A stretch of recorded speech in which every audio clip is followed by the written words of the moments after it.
costume entre vós que eu vos solte alguém por ocasião da Páscoa. Quereis, pois, que vos solte o rei dos judeus?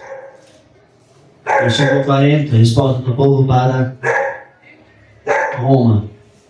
Então gritaram todos novamente: não, não este, mas Barrabás.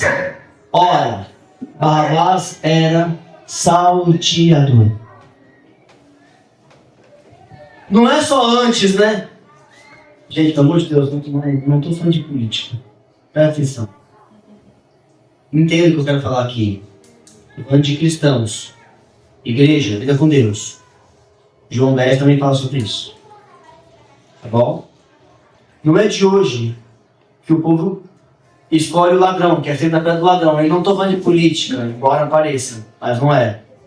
João 10 fala de pastores, né?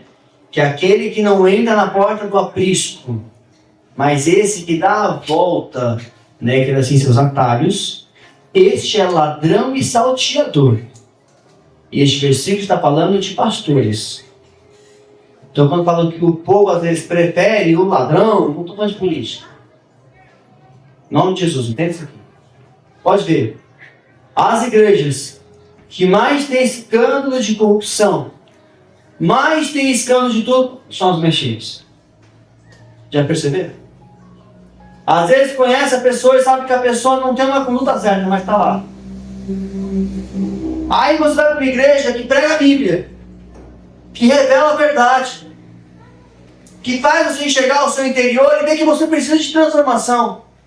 Mas quando uma igreja prega uma palavra que existe uma transformação sua, não é confortável. E muitas igrejas hoje têm pregado um evangelho confortável. Perceba que não é de hoje que as pessoas têm escolhido Barrabás ao invés de Jesus. Olhamos às vezes para os judeus e culpamos os judeus, ou no caso os fariseus da época. Mas toda vez que eu leio essa história, a história de Barrabás, uma pergunta sempre vinha ao meu coração: o que será que aconteceu com Barrabás depois daquele dia? Qual foi a história verdadeira de Barrabás depois? A Bíblia não relata isso. Mas eu me imagino no lugar de Barrabás, ladrão, condenado. Aquela cruz era de Barrabás. Tanto que quando foram puxar o braço de Jesus para colocar no prego, no buraco que tinha que entrar o cravo, ele deslocou o ombro. Porque a cruz que foi feita para ele era maior do que ele. Não sabemos se ele se arrependeu. Não sabemos se ele seguiu Jesus depois disso, os discípulos de Jesus. A história não relata. E não sabemos se ele voltou para a velha vida. Existe um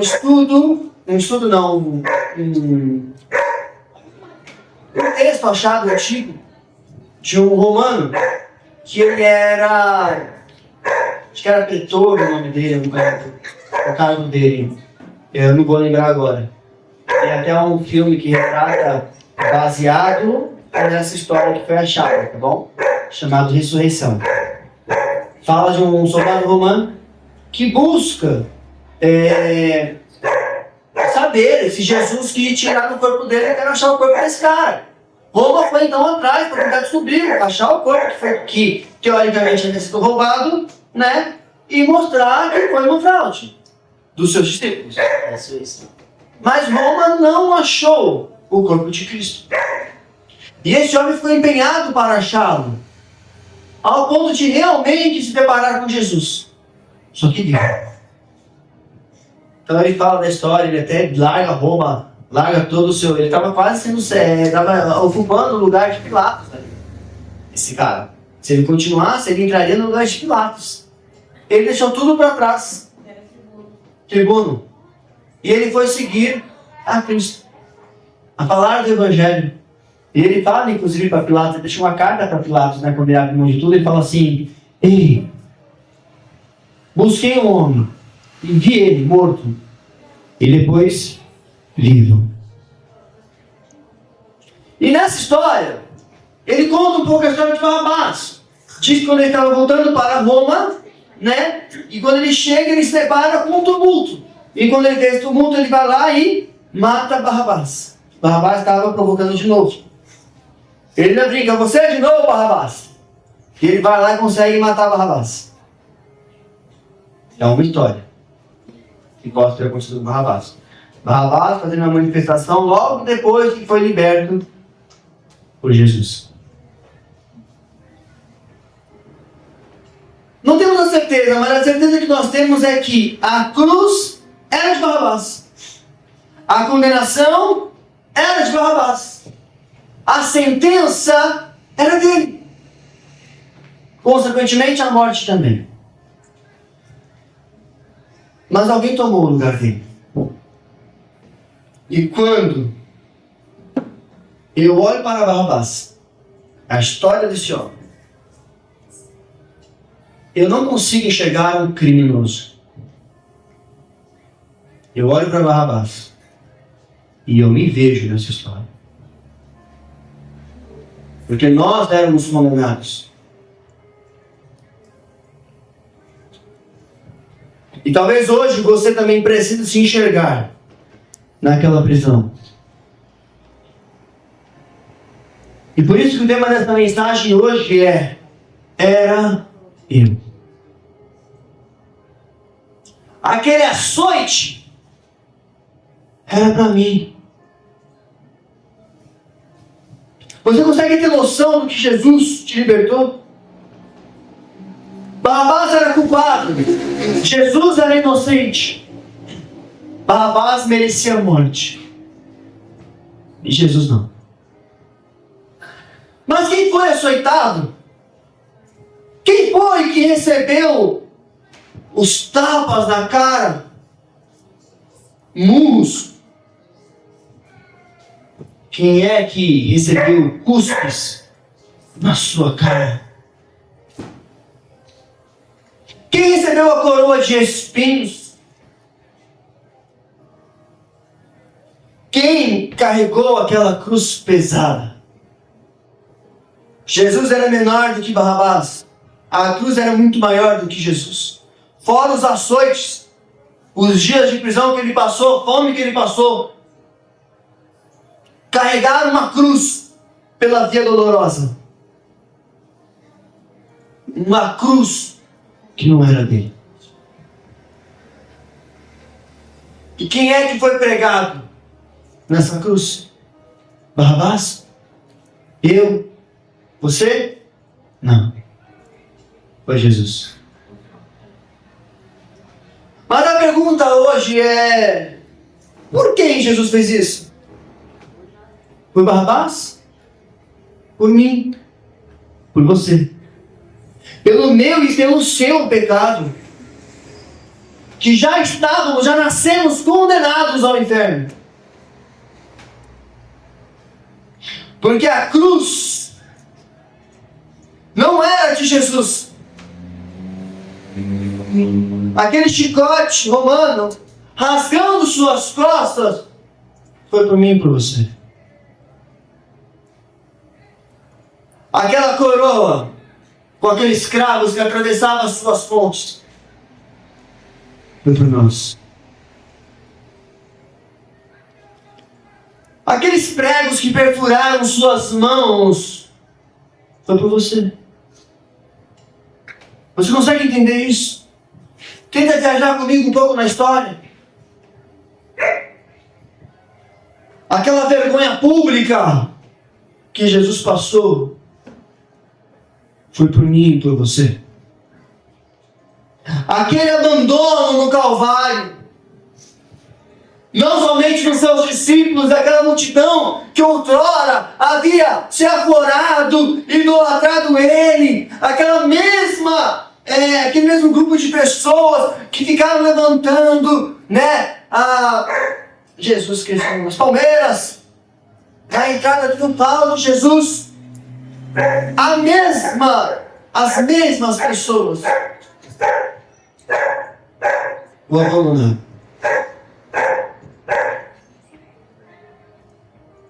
Até o próprio Deus o abandonou.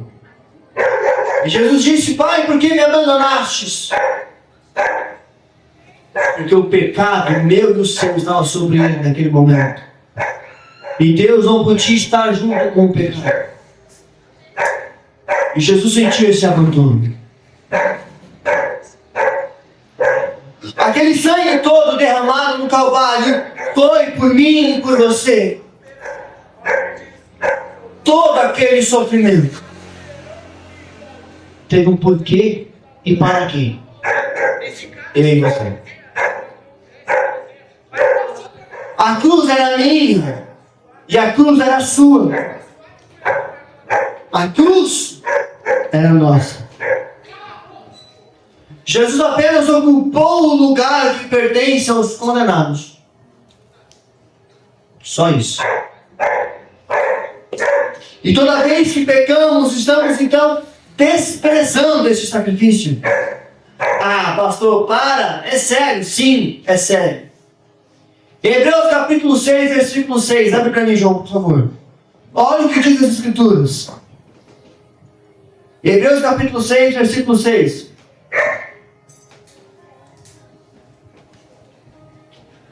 E caíram, sim. É impossível outra vez renová-los para o arrependimento, visto que de novo estão crucificando para si mesmos o Filho de Deus e expondo a ignomínia, a vergonha, ao desprezo. Não significa que Jesus vai morrer novamente.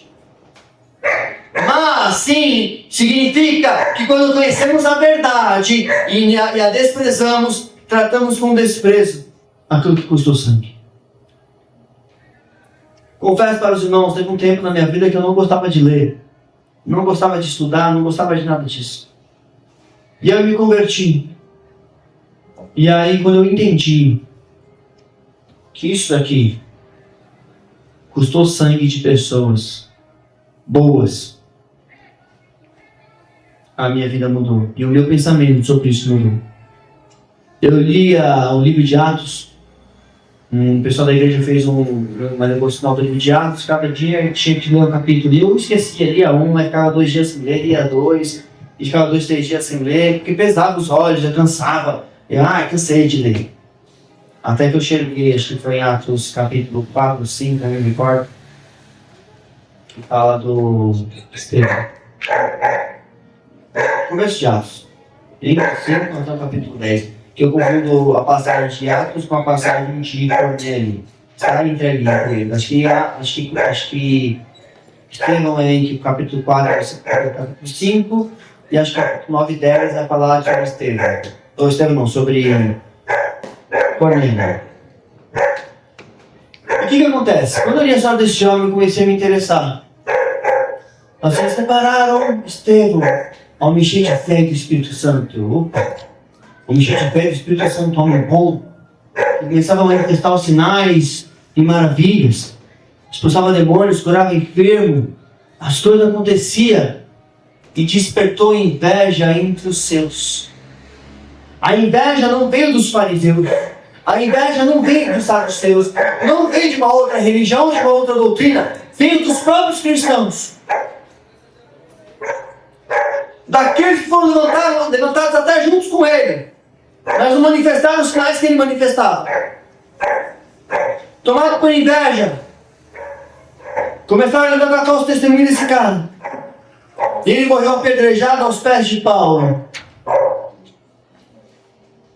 que ainda era Saulo. Quando eu vi essa história, eu olhei para esse cara e eu olhava para o meu pastor e lembrava desse cara. Estevão, vamos cheio de fé do Espírito Santo. Quem que eu conheço que é cheio de fé do Espírito Santo? Meu pastor. E eu comecei a olhar e entender a história daquele homem. Eu falei assim, e se esse homem fosse o meu pastor? E se hoje as igrejas se levantassem, começassem a falar mal dele e ele acabaria sendo morto? Será que eu ia ignorar a sua história? E aí eu comecei a olhar para a Bíblia de uma forma diferente. Comecei a ler 2, 3 capítulos, 4. Meu olho cansava, tinha sono. E eu falava, não vou dar descanso para os meus olhos, eu vou ler tudo. Eu vou entender tudo. Porque eu entendi que teve um custo de sangue. Assim como eu entendi as Escrituras através de Jesus e do seu ministério. E quando eu olho para Barrabás, eu me enxergo lá. Eu sou Barrabás. Você é Barrabás. Condenado e julgado. Mas Jesus pagou o preço por mim e por você. Eu quero fazer algo diferente. O Espírito me chamou a fazer. Eu não costumo fazer isso na igreja. Mas eu quero fazer isso agora. Feche seus olhos. Coloque a mão no seu coração e curve sua cabeça. Não é nenhum tipo de hipnose, nem de transe, não. Eu quero que você comece a imaginar você no lugar de Barrabás. E eu peço para que feche os olhos para que o ambiente externo não tire esta imagem da sua cabeça. Imagina você sendo Barrabás, Jesus todo açoitado do seu lado. Comece a imaginar isso. Ei, Barrabás, imagine Jesus sendo levado para a cruz. Ei, Barrabás, se imagine vendo cada chicotada que era sua. Ei, Barrabás, se imagine vendo cada gota de sangue dele por você. Você que cometeu o crime, não é ele, mas... Ei, Barrabás, se imagine. Imagine o impacto dos martelos batendo naqueles cravos que atravessavam as suas mãos e os seus pés. Imagine o som dos seus gritos de dor ecoando ao mais profundo da sua alma. E depois disso, Barrabás, como podemos simplesmente voltar para a vida que tínhamos antes? Como se nada tivesse acontecido por mim e por você? Abra os seus olhos, olha para mim. Voltar a cometer as mesmas coisas, depois de ver todas essas coisas, é desprezar a Cristo, é desprezar o seu sacrifício. Não é uma afronta? Não seria uma ingratidão? Desprezar aquele que morreu por você. E quantas das vezes nós desprezamos a Jesus nas nossas vidas, quando tomamos as nossas próprias decisões? Porque ouvimos a palavra nos cultos e porque participamos da ceia? Por que nós fazemos todas essas coisas? Porque cantamos que amamos a Jesus, se continuamos abraçando o pecado dia após dia. Ele morreu para arrancar de nós e nós estamos lá nos abraçando todos os dias.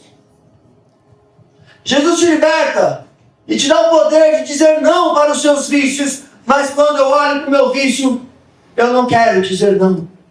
Não é eu não consigo, eu não quero.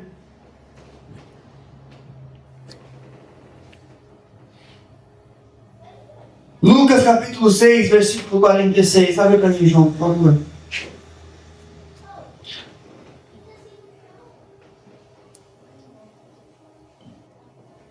Essa é a pergunta que o Senhor faz para mim e para você hoje. Por que me chamais Senhor, Senhor, e não fazeis o que vos mando? Perceba. Jesus não perguntou isso aqui para os ateus. Não perguntou isso aqui para os pagãos, os fariseus. Não. Ele não faz a pergunta aqui para os romanos. Ele faz para aquele que o chama de Senhor.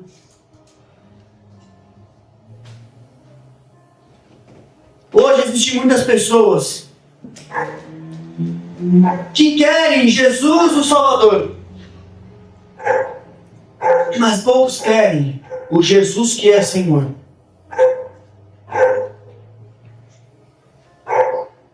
Queremos o céu, mas não queremos ser obedientes para chegar no céu. Queremos o perdão, mas ser transformado? Não, não, não. Eu nasci assim, vou viver assim, vou morrer assim. Me conheceu desse jeito, vou continuar sendo assim, quer tu queira, quer tu não queira. Não gostou? Paciência. Esse sou eu. Já se imaginou falando isso para Jesus? Sofreu tudo que sofreu para transformar a sua vida e você não aceitar? Queremos as bênçãos do Senhor, mas sua correção? Não, não, não, Jesus. Me corrigir? Eu não preciso. Então sobe para o céu direto. Passagem direta, já que a gente não precisa dizer disciplina, né, mano? Eu preciso. Vou usar, tá? O título. Eu preciso de correção. E sou bispo. Tem Paulo, né? Se vocês são, então eu muito mais. Todos os dias precisam, sabe por quê? Nós somos homens. Feitos de carne, matéria. E a carne é tendenciosa ao pecado e às coisas erradas. O Espírito conflita contra a sua carne todos os dias. Quer ver uma coisa? Vou usar esse texto. Jesus diz para o homem e para a mulher, né? Paulo até escreve que o corpo do homem é da mulher e do homem. Está escrito. Quem cumpre?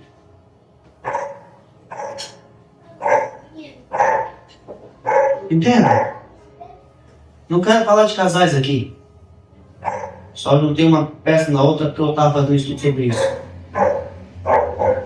Mas quantas das vezes você vai falar, confia? E a gente confia desconfiando. O senhor fala, jejua. E é desconfortável jejuar. Tem coisa na palavra que é desconfortável. Pega um casal que acabou de se converter. Uma mulher que traz essas ideologias que estão falando hoje no mundo. A mulher empoderada, a mulher que vai pra cima. Eu não sou contra isso. Tem que acontecer mesmo. Não estou dependente de ninguém. Mas olhar pra ela e falar assim, escuta. Seu papel de mulher é cuidar do seu esposo. Eu comentei aqui no começo do ponto que minha esposa, quando a palavra da minha, levanta comigo. Eu peço, amor? Não peço. Eu nunca cheguei nela e falei, escuta, a palavra diz assim, que você tem que levantar cedo, de madrugada, e fazer o pão para mim. Provérbios fala sobre isso, sobre a mulher espiritual. Ela faz por isso contra a vontade dela. É confortável? Não. Agora pega a pessoa que chegou agora e fala assim, escuta, você tem que fazer essas coisas pelo seu marido. Pastor, cara. Ela vai olhar pro cara que tratou mal ela o dia inteiro. O cara que fez as coisas erradas que ela não queria, que não colocou um parafuso na parede que ela queria, que não areou a panela do jeito que ela queria, que não estendeu a roupa do jeito que ela queria.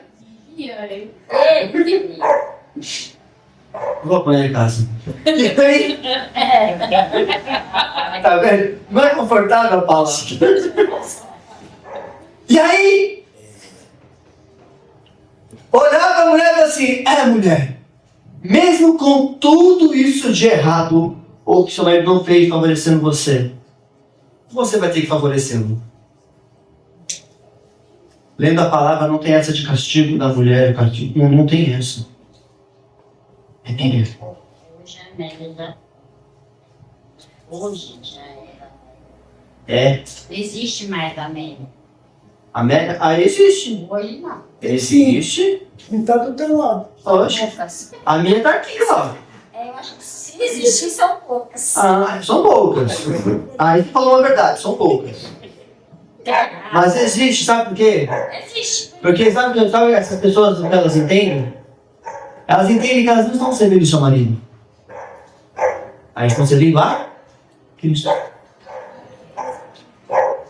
Lembra? Jesus disse: tive fome, tive sede, estive nu, tive frio. Quando você serve o teu próximo, você está servindo a Cristo. Quando eu sirvo a minha família, eu sirvo a Cristo. Quando eu sirvo ao meu pastor, eu sirvo a Cristo. Quando eu sirvo ao meu marido, eu não, né? Minha esposa. Eu sirvo a Cristo. Independente do que a pessoa faz para mim. Agora entender isso é fácil? Não.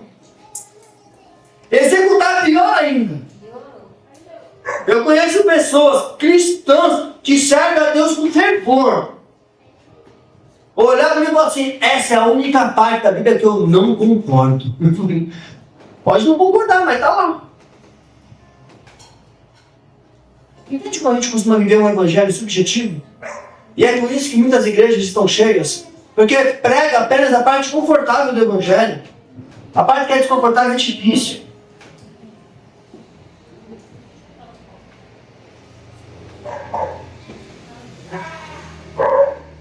Muitos de nós queremos a mão de Deus em nossas vidas. Queremos que Ele haja, que Ele mova, que faça e aconteça, que nos favoreça. Queremos a porta de emprego aberta.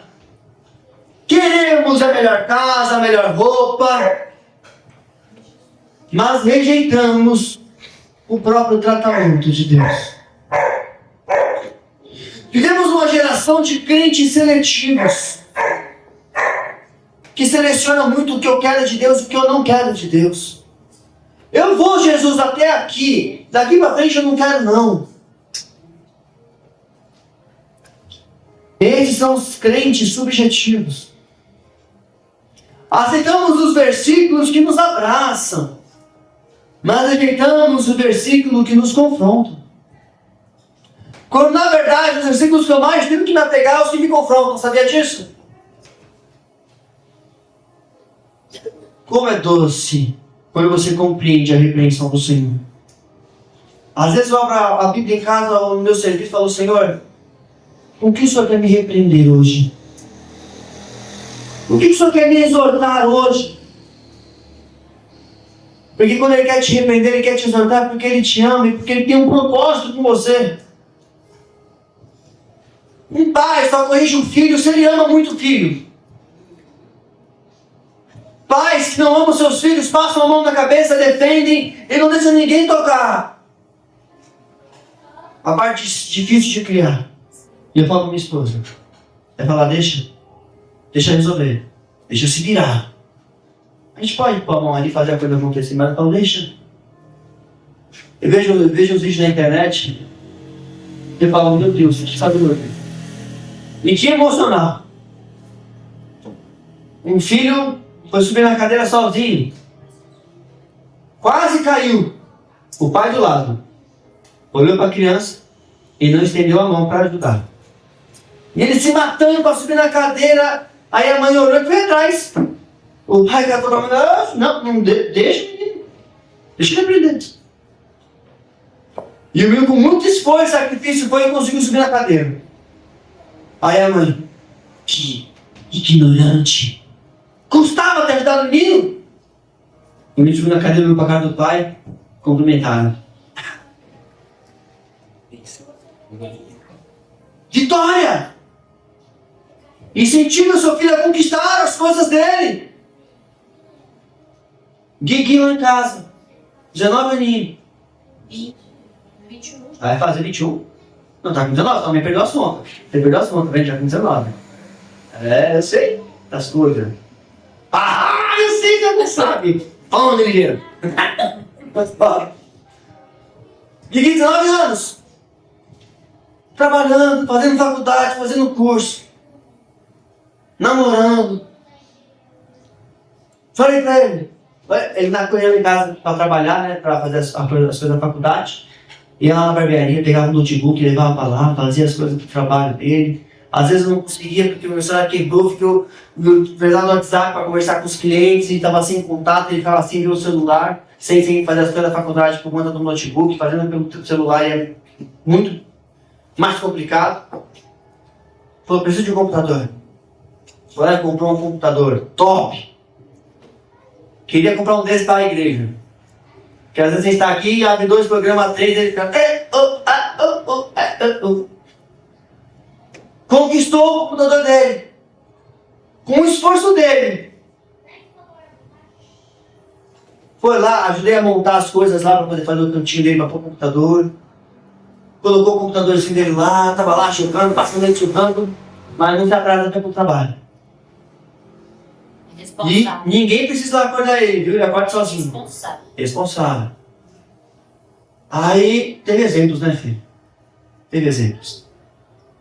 E aí ele lá em casa, chega lá outro dia, peguei ele lá no computador, dei um abraço nele. Parabéns, cara. Estou muito orgulhoso pela sua conquista. Por quê? Conquistou sozinho. Fruto do seu suor. Pagou à vista, olha. Conquista, agora vai pro próximo. Coloca um alvo. Conquiste. O papel de pai e mãe é incentivar as conquistas dos filhos e não conquistar por eles. Agora, é fácil? É não. Fácil não é. É fácil aceitar a palavra Deus é amor. Mas é difícil aceitar a palavra seja santos. É fácil aceitar peças e recebereis. Difícil é aceitar o negue-se a si mesmo. Já pensou? Uma palavra de sabedoria aqui. Quando teu patrão fizer algo com você fala assim, não vou fazer isso por conta desse cara. Negue-se a si mesmo. Quando alguém te afrontar e você querer pular no pescoço, igual o Homer gruda no Bart Simpsons, né? E esgoela ele assim, ó. Você quer grudar no pescoço de um. Negue-se a si mesmo. Eu vi um vídeo do cara orando, falou, pai, me segura, Senhor, são seus anjos para me ajudar. Porque às vezes eu quero desembanhar minha espada, ó pai, como um Pedro, e cortar não só a orelha, mas picar todinho. Esse desviado. É fácil aceitar nenhuma condenação para os que estão em Cristo Jesus. Aleluia, o povo grita, o povo adora. Mas quando você fala, vai e não peques mais. É capaz de estar dando uma condição do milagre? Se é Jesus nos dias de hoje, cura um enfermo, Jesus fala para ele, vai e não peques mais. Mas você está me cobrando? Um milagre? Está colocando uma condição? Está me condicionando a ter o meu milagre? Os crentes que chutam o trono de Deus e falam, me dá, porque eu sou seu filho e você tem que me dar.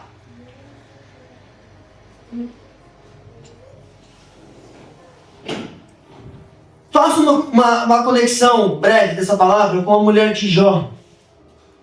Aceitou Deus que abençoa, mas rejeitou o Deus que trata. Quando tudo estava bem, ela permaneceu, mas quando a casa caiu, ela disse, amaldiçoa esse Deus e morre. Escuta. Ela queria Deus enquanto havia conforto. Enquanto tudo estava bonito, lindo e confortável, opa, esse Deus é maravilhoso. Quando a coisa começou a dar errado, quando Deus começou a tratar, e quando Deus quer tratar você, Ele vai tirar você da sua zona de conforto. E não demora a sair da zona, não. Quando você começar a entender que Deus está te chamando a sair da zona de conforto, quando você demora, Ele sopra. E quando Ele sopra, meu querido, vira uma bagunça. Eu já vi pessoas que Deus falou assim, sai daquela igreja. Para naquela igreja, Deus, né? E a pessoa não saía, até que caiu uma confusão da bexiga e sai brigado com todo mundo. Uma vez Deus falou no meu coração, para abrir a igreja, né? Não vai abrir a igreja, porque eu comecei com a paz. Olha, Deus mandou. Estou sendo obediente. Ele de fato não gostou no começo, nenhum homem gostaria, e foi propósito de Deus ele não ter gostado. Foi Deus que moldou o coração dele para fazer o que ele fez. Ele falou, então você tem que sair daqui da igreja agora, pedir a bênção e fazer acontecer. Se Deus dá um negócio, vai acontecer. Se Deus não tiver, não vai acontecer. Foi usado por Deus para fazer isso. Eu não gostei, porque ele me tirou da zona de conforto. Eu queria ter continuado, juntado de dinheiro e feito a igreja. E Deus falou, vai, porque quem vai fazer sou eu, você não precisa do dinheiro, quem precisa te dar dinheiro sou eu. E eu fui, e Deus fez a coisa acontecer. Hoje somos amigos, abençoa a gente com o grupo da bateria. Homem de Deus. Mas se eu não escuto Deus e continuo, Deus ia causar uma situação para me soprar de lá.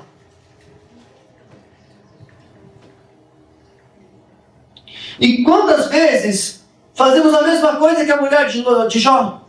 Queremos o Deus do milagre, mas não o Deus do processo. Queremos o Deus que vai prover, mas não da disciplina. Nosso irmão aqui, Vandevaldo, pregou sobre provisão.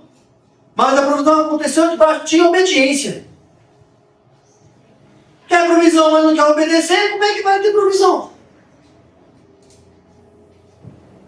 Queremos o Deus da bênção, mas não queremos o Deus da correção. Mas a Bíblia diz, porque o Senhor corrige o que ama. Deus não corrige para te destruir, Deus corrige para te salvar. Escuta, Deus não fere ninguém para matar. Deus é um Deus que ele fere mesmo, mas não é para te matar. A ferida que Deus faz em você é para te curar. Não entendi esse negócio aí não, pastor. Pois é. Matemática de Deus é diferente. Você quer cura? Quer, então ele vai te ferir. Imagina você ter um câncer dentro de você. Como é que vai remover esse câncer? Rasgando você todinho. Para então entrar e tirar o que está de lá dentro.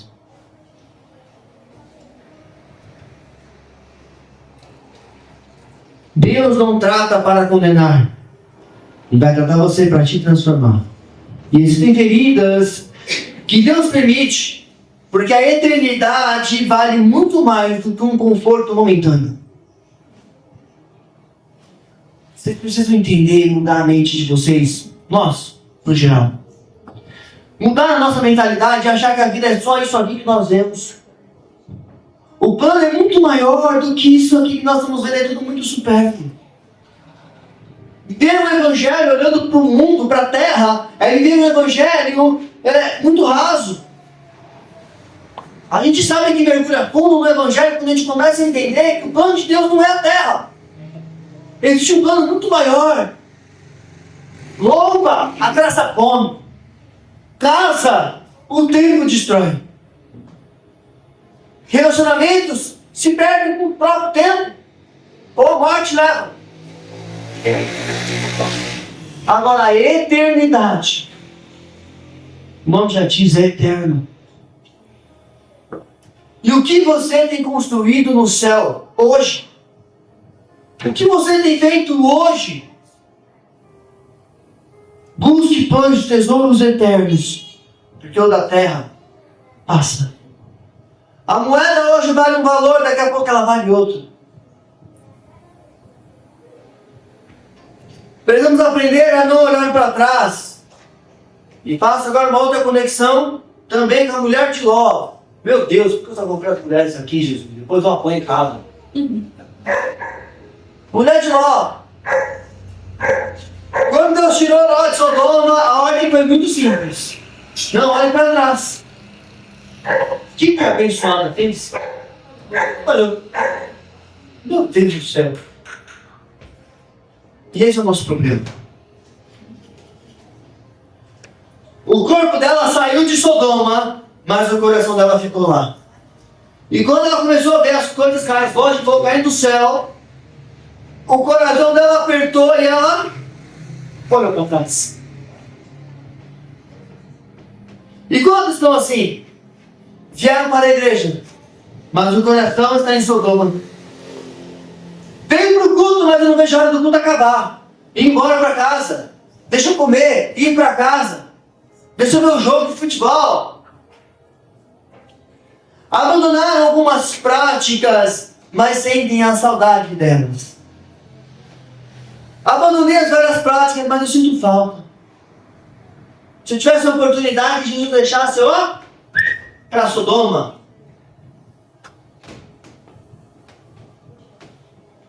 Quantos estão andando com Deus, mas olhando para trás?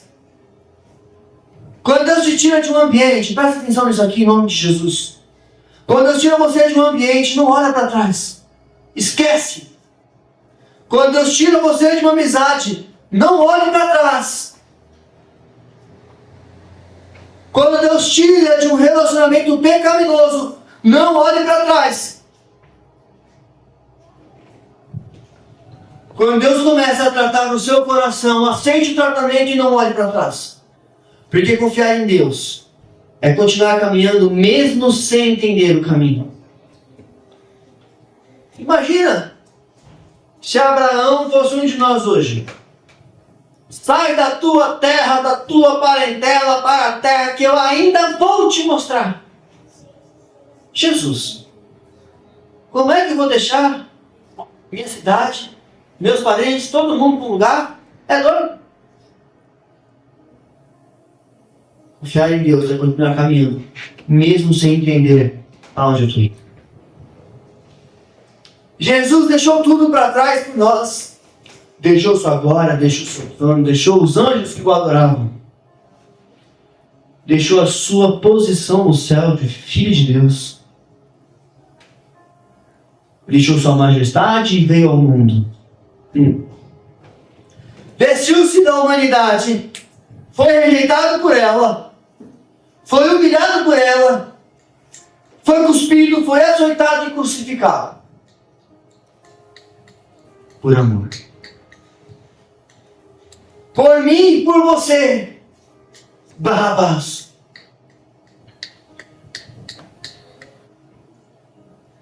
Então a pergunta que eu deixo para vocês hoje é: o que nós temos deixado por Ele? O que você tem abandonado por Jesus? Jesus deixou o céu. E nós muitas das vezes não conseguimos deixar um pecado de estimação. Seja uma mania. Jesus deixou a sua glória. E nós não conseguimos abandonar o nosso próprio ego, o nosso orgulho. Jesus deixou o seu trono e nós não conseguimos abrir mão das nossas próprias vontades. Por quê? Porque o mais importa é o que eu quero. E o que Deus quer? Tem que estar dentro do meu querer, senão não tem conversa. Eu concluo essa mensagem dizendo: aquela cruz era nossa. Aquele julgamento era nosso. Aquela cruz, aquela condenação era nossa. Era nossa. Nós éramos Barrabás. Eu era Barrabás. Você era Barrabás. Jesus olhou para Barrabás com um olhar de misericórdia, como olha para mim e para você, meros pecadores orgulhosos.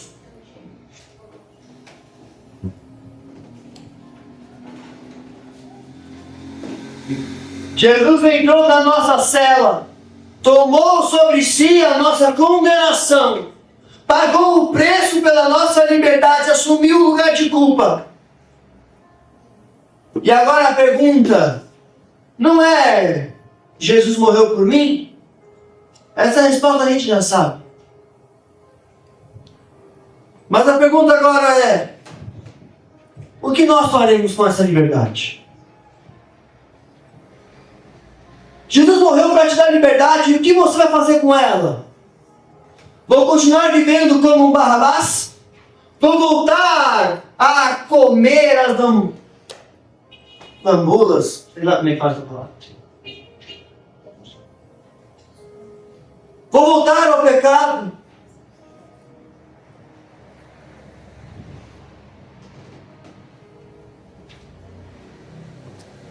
Ou eu vou viver como alguém que foi alcançado pela graça.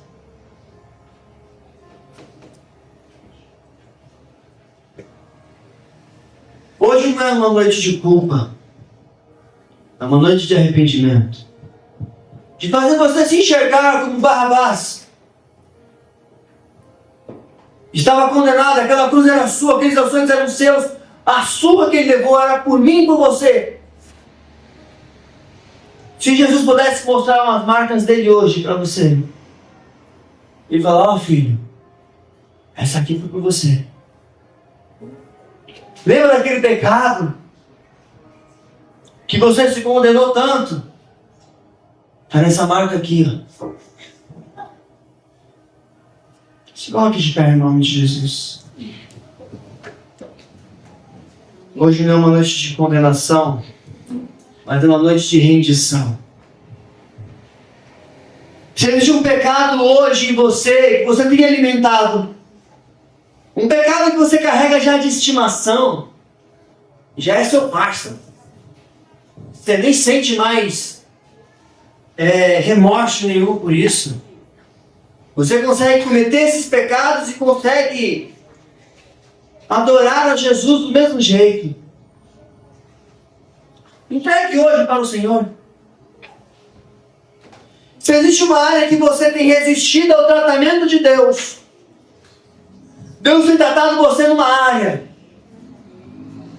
e você não tem aceitado esse tratamento de Deus, entrega hoje para o Senhor. Aleluia. Abaixa a guarda. Para de resistir ao Espírito. Não resista à vontade do Senhor. Se existe uma ordem de Jesus que você sabe e não quer obedecer, entregue hoje.